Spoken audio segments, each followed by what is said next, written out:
जय श्री राम। प्रिय दोस्तों, एक बार फिर से आपका स्वागत है आपके अपने चैनल स्केयर स्क्वाड में। आज हम आपके लिए एक और रोमांचक और रहस्यमय कथा लेकर आए हैं जो आपके मन को झंकृत कर देगी।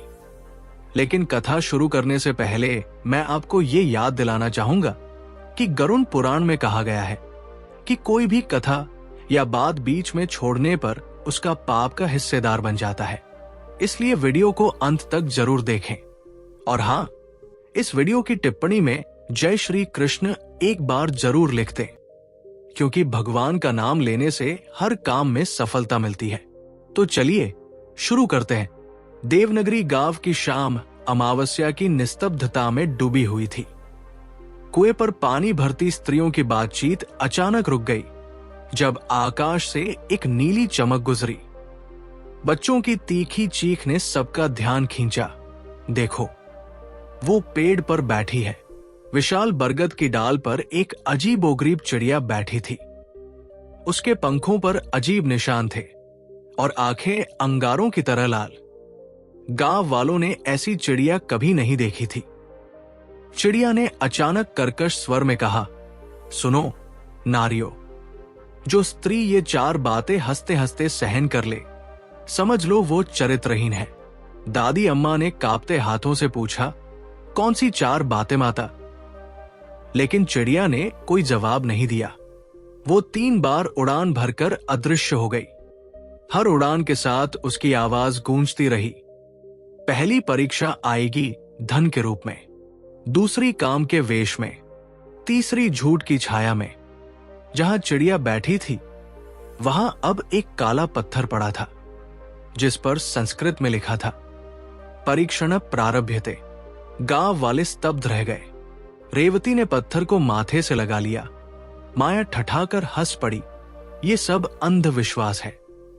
जबकि कालिंदी ने गंभीर स्वर में कहा, यह कोई साधारण चिड़िया नहीं थी। रात को जब पूरा गांव सो रहा था, अचानक मंदिर का घंटा अपने आप बज उठा। दौड़कर आए लोगों ने देखा कि मंदिर की दीवार पर खून से लिखा था, प्रथम परीक्षा श्वेत सुवर्णम।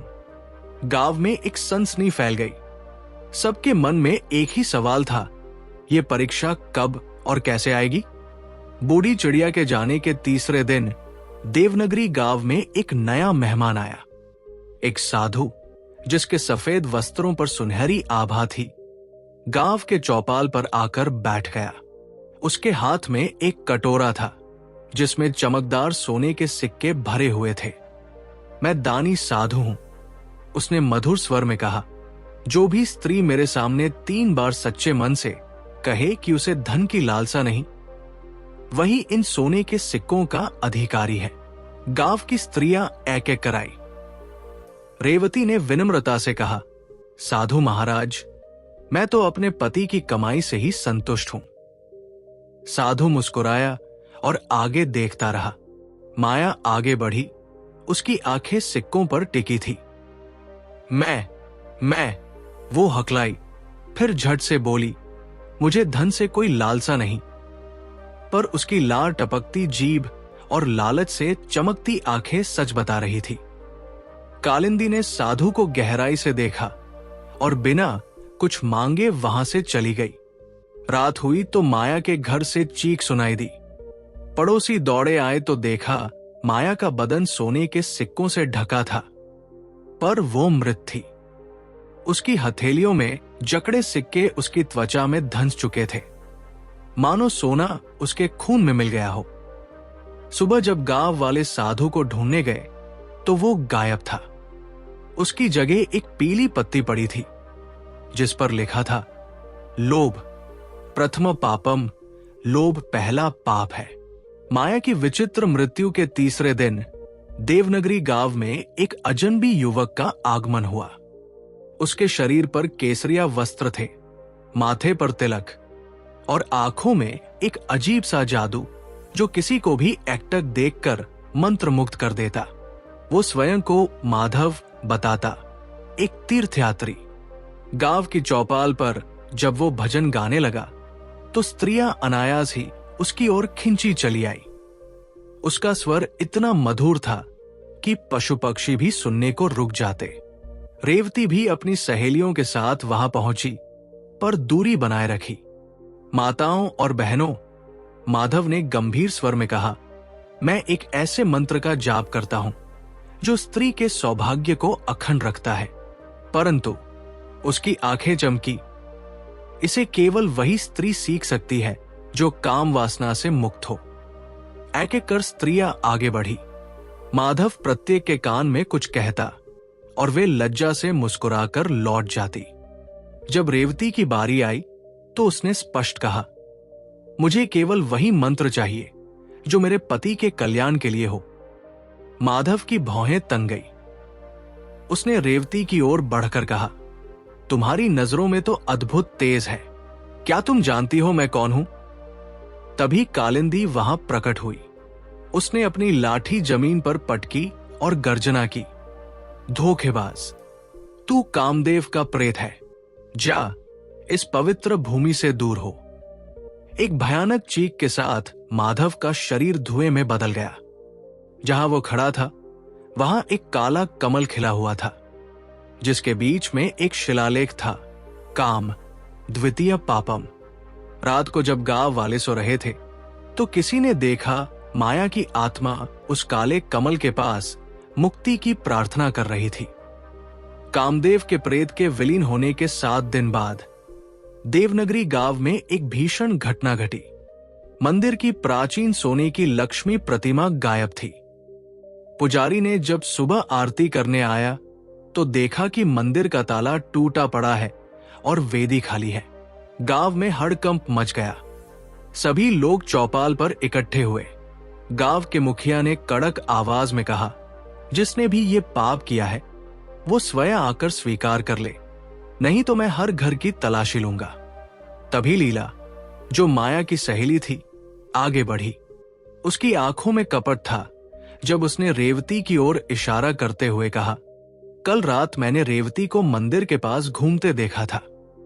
उसके हाथ में कुछ चमकदार था। सभी की निगाहें रेवती पर टिक गई। रेवती स्तब्ध रह गई। मैंने तो कल रात अपने बच्चे को दवा पिलाई थी। पूरा परिवार जाग रहा था। कालिंदी ने शांत स्वर में कहा, सत्य की परीक्षा तो अग्नि ही कर सकती है। उसने चौपाल के बीच में एक अग्निकुंड तैयार किया और घोषणा की, जो भी इस अग्नि में हाथ डालेगा, यदि वो निर्दोष है तो अग्नि उसे छू भी नहीं पाएगी। लीला हंसने लगी, ये सब ढोंग है। पर जब रेवती ने निडर होकर अग्नि में हाथ डाला तो आश्चर्य, उसकी उंगलियां आग से अछूती रहीं। अब लीला की बारी थी। वो कांपने लगी। जैसे ही उसने हाथ आग के पास ले जाया, उसकी हथेली पर काले दाग उभर आए। गांव वाले चिल्लाए, चोर तो ये है। लीला रोती हुई गिर पड़ी, मुझे माफ कर दो। एक छाया ने मुझे बहकाया था। उसने कहा था कि अगर मैं रेवती पर आरोप लगाऊं तो मुझे माया जैसी भयानक मौत नहीं मरेगी। तभी मंदिर की घंटी अपने आप बज उठी और दीवार पर नया संदेश उभरा, अनृत तृतीय पापम, झूठ तीसरा पाप है। जैसे जैसे परीक्षाएं आगे बढ़ रही हैं, गांव के लोगों को एहसास हो रहा है कि ये कोई सामान्य घटनाक्रम नहीं, बल्कि दैवीय शक्तियों द्वारा चरित्र की परीक्षा है। कालिंदी का असली रूप क्या है? वो छाया कौन है जो लोगों को बहका रही है? अगले अध्याय में चौथी और अंतिम परीक्षा का सामना करेंगे गांव वाले। झूठ का भंडाफोड़ होने के बाद देवनगरी गांव में एक अजीब सी शांति छा गई। लीला को गांव से निष्कासित कर दिया गया था, पर उसकी आखिरी बातें, एक छाया ने मुझे बहकाया, सबके दिलों में डर बिठा गई थी। एक सप्ताह बाद गांव में महायज्ञ का आयोजन हुआ। पंडित जी ने घोषणा की, आज हम सभी स्त्रियों से एक प्रश्न पूछेंगे, क्या तुमने कभी अपने पतियों से ऊपर स्वयं को रखा? एक एक कर सभी स्त्रियां आगे आई। रेवती ने विनम्रता से कहा, मैं तो हमेशा अपने पति को ही ईश्वर मानती आई हूं। तभी कालिंदी आगे बढ़ी। उसके चेहरे पर एक अजीब सी चमक थी। मैं स्वीकार करती हूं। एक बार मुझे अपने ज्ञान पर अहंकार हो गया था। मैंने सोचा था कि मेरी साधना मेरे पति से उच्चतर है। उसी क्षण आकाश से एक बिजली कड़की और वही बूढ़ी चिड़िया प्रकट हुई। उसने कर्कश स्वर में घोषणा की, लोभ, काम, झूठ और अहंकार, ये है वो 4 पाप। जो स्त्री इन्हें हंसते हंसते सहन कर ले वो चरित्रहीन है, पर जो इन्हें स्वीकार कर पश्चाताप करे वही सच्ची साध्वी। चिड़िया के पंखों से प्रकाश की चिंगारियां बिखरने लगी। कालिंदी का शरीर जगमगा उठा। वो कोई साधारण साध्वी नहीं, बल्कि देवी पार्वती की अनुगामिनी थी। अंतिम 2 अध्यायों में हम जानेंगे, क्या रेवती को मिलेगा देवी का आशीर्वाद? क्या माया और लीला की आत्माएं मुक्ति पा सकेंगी? और कौन है वो रहस्यमय छाया जिसने सबको बहकाया? यज्ञ की अग्नि शांत होते ही गांव के बाहर जंगल में एक विचित्र घटना घटी। रेवती ने देखा कि लीला की छाया अजीब तरह से स्वतंत्र रूप से घूम रही है, जबकि लीला स्वयं तो गांव से निष्कासित हो चुकी थी। कालिंदी ने अपने दिव्य ज्ञान से समझाया, ये कोई साधारण छाया नहीं, बल्कि छाया पुरुष है, एक ऐसी नकारात्मक शक्ति जो मनुष्य के अहंकार को भुनाती है। इसी ने माया को लालच दिया, लीला को झूठ बोलने पर उकसाया। तभी वो छाया एक भयानक रूप धारण करके बोली, मैं तुम सबके अंदर छिपे पापों को जगाती हूं। रेवती, तुम्हारे मन में भी तो गर्व है कि तुमने सभी परीक्षाएं पास कर ली। रेवती ने साहस से जवाब दिया, हां, मैंने क्षण भर के लिए यह सोचा था कि मैं श्रेष्ठ हूं। यह स्वीकारोक्ति सुनते ही छाया पुरुष की शक्ति क्षीण पड़ने लगी। अमावस्या की उस काली रात में जब छाया पुरुष ने अपना वास्तविक रूप दिखाया, तभी आकाश से एक तेजस्वी प्रकाश फूट पड़ा। वो बूढ़ी चिड़िया अब एक दिव्य स्वरूप में प्रकट हुई, देवी पार्वती के रूप में। उनके माथे पर चंद्रमा विराजमान था और हाथ में एक ज्योतिर्मय त्रिशूल। छाया पुरुष चीखता हुआ पीछे हटने लगा, नहीं, मैं अभी अपना काम पूरा नहीं कर पाया। देवी ने गर्जना की, जाओ दुष्ट, तेरा अंत हुआ। त्रिशूल के एक प्रहार से छाया पुरुष धुएं के गुबार में बदलकर विलीन हो गया। फिर देवी ने कोमल स्वर में कहा, रेवती, तुमने सच्चे मन से अपनी त्रुटि स्वीकारी। यही सच्चा चरित्र है। तुम्हारे घर में सदैव सुख समृद्धि रहेगी। कालिंदी, तुम मेरी ही प्रतिनिधि थी। अब तुम्हारा कार्य पूर्ण हुआ। तभी 2 प्रेतात्माएं प्रकट हुई, माया और लीला। वे रोते हुए बोली, हमें क्षमा कर दो माता। देवी ने उन पर जल छिड़का, जाओ, अब तुम्हारा पाप धुल गया है। अगले जन्म में तुम्हें फिर अवसर मिलेगा। प्रातःकाल होते ही गांव में एक नई सुबह आई। मंदिर में चमत्कारिक रूप से लक्ष्मी प्रतिमा वापस आ गई थी। रेवती के आंगन में स्वर्णिम फूल खिले थे। इस प्रकार देवनगरी गांव ने जो सीखा वो युगों युगों तक लोगों के लिए प्रेरणा बना रहा। और कहते हैं, आज भी अमावस्या की रात को कोई बूढ़ी चिड़िया उन घरों में आशीर्वाद देने आती है जहां सच्चा चरित्र और निष्कपट हृदय निवास करता है। धन्यवाद।